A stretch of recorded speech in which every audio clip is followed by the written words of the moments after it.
We're laying down suppressing fire and talking about the importance of LMGs in Airsoft. What's up, Airsofters? My name is Lane, and welcome to the BB Warrior. We're here to help you have a better time both on and off the airsofting field. And this last weekend, I was given the opportunity to use the Stoner LMG by Z-Shot.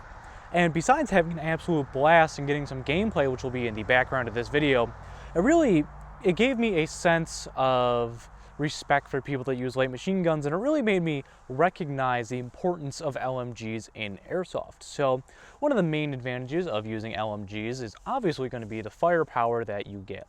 Because you have such a large magazine, you can continually put down suppressing fire, and that does give you some really interesting ways to approach objectives or just general gameplay. Having that amount of suppressing fire, that can really keep people's heads down. I mean, if you think about it, you have over 1,000 rounds to put down range before you have to reload. And even if you're at a field that allows full auto for all players, at max they have, what, 300 to 400 rounds before they have to change their magazines. And even then, they're gonna have to wind their high cap, pull on the string if they have a flash mag, or they might be running just straight mid caps. In that case, you're always going to have the superiority of firepower, and that's one of the main advantages of light machine guns. So something that we did while I ran it is that I would just be peppering people. I'd just be putting shots everywhere, putting shots on metal barrels or stuff, just stuff to keep them pinned down, and then I'd have the rest of my team maneuver around them and take them out. So even though I wasn't getting all the kills, I was directly contributing to the rest of the squads and the rest of the team's success by keeping people pinned down so we can either take them out and eliminate them, or by helping us capture objectives, which was honestly, even though I wasn't getting many kills,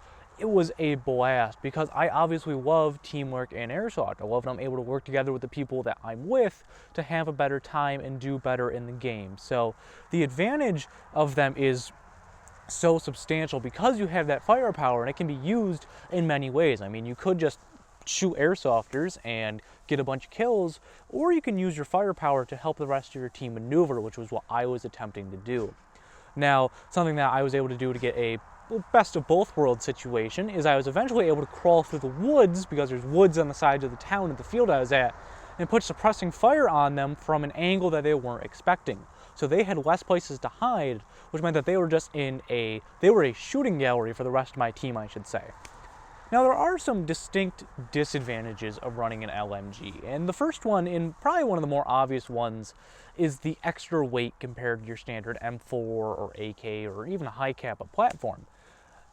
They weigh a lot, and it's really you don't really expect it until you pick it up, but I mean, as you guys can tell, I'm more of a scrawnier build, so just keeping that up at high ready and continually keeping it like that, just scanning around for targets, that was kind of challenging for me. And I mean, that kind of encouraged me to stay in one position and to act as more of a suppressive element.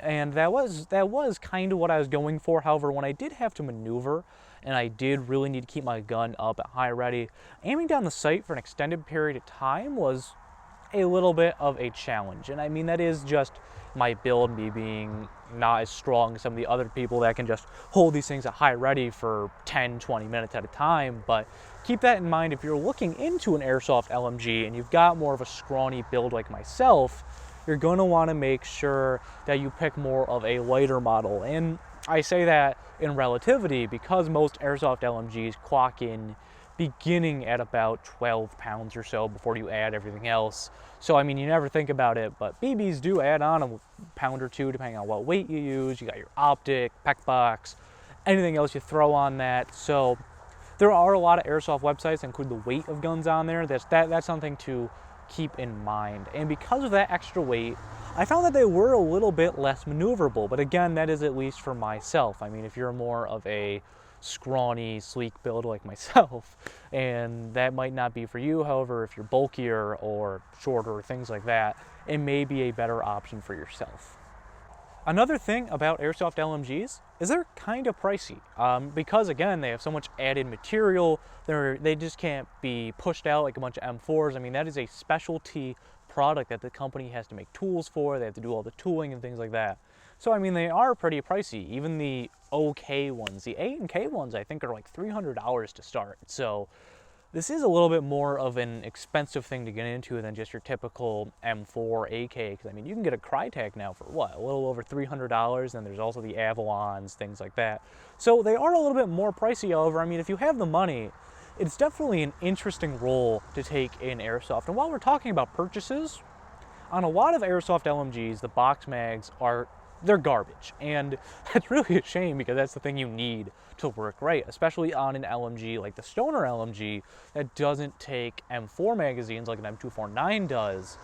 That's something that you really have to nail down as a company. And there's some really interesting designs I've seen for feeding. Now, the one on the Stoner LMG I used, that magazine was great. And I mean, even when I was putting down a couple hundred rounds at a time, like if I was just peppering a building so that people can move up, or I could just keep someone's head down, I mean, it kept up. However, I've seen a lot of the like A&K saws, I've seen their magazines kind of go to shit really fast.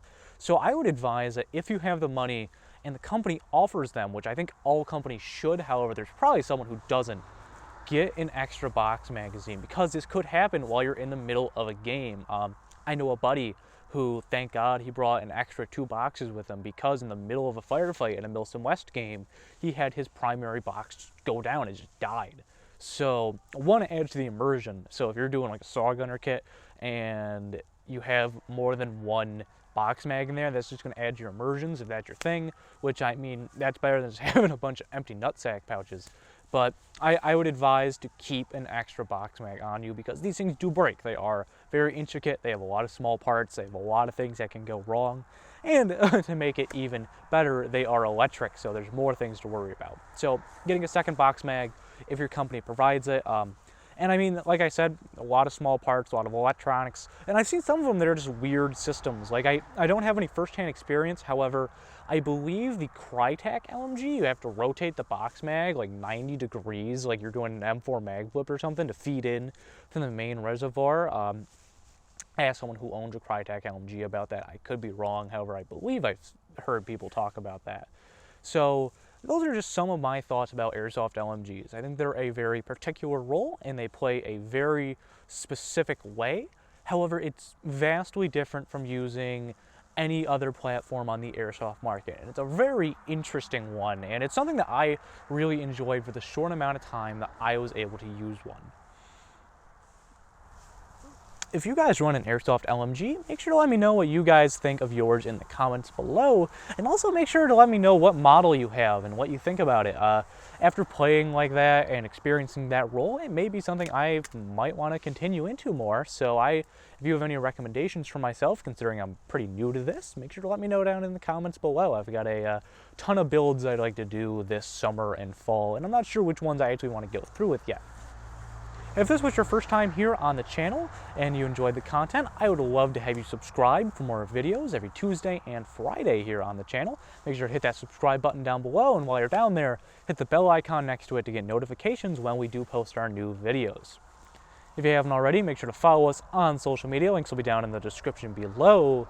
This has been Lane from the BB Warrior, talking about the importance of Airsoft LMGs and their really, really neat role and how fun they are to play with. And I will see you all next time.